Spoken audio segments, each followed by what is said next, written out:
Breaking news in Clark County, and that's where a car and ambulance crashed head-on, and the driver of the car was killed. This happened just a few hours ago near Northeast 78th Street and 34th Avenue.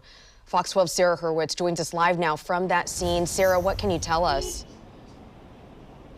Well, good evening, Liz. What I can tell you is that the eastbound lanes here along Northeast 78th do remain closed, and crews here are working to tow the ambulance and the car that were involved in this horrific crash earlier this afternoon. The Clark County Sheriff's Office does tell us that the driver of the car that was involved in this crash has died, and the crew that was in that ambulance is okay, but is okay with non-life-threatening injuries. Now, Vancouver Fire does tell us that this crash all happened just before 2 o'clock this afternoon.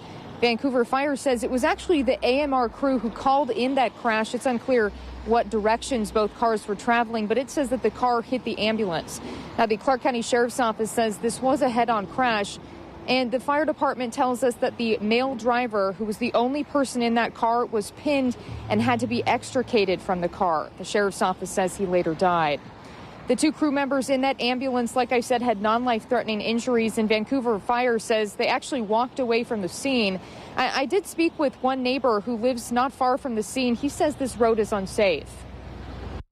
Pretty much, they most think it's an Autobahn. They speed along here like it's a freeway.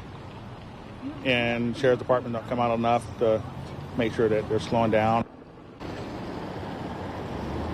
Back here live on scene, again, crews are working to tow the ambulance and the car involved in this crash. You're getting a live look at that right now. The Clark County Sheriff's Office, we're told, is going to continue to investigate this crash. We'll, of course, keep you updated on any developing information that we get. Reporting live here in Hazel Dell, Sarah Hurwitz, Fox 12 Oregon.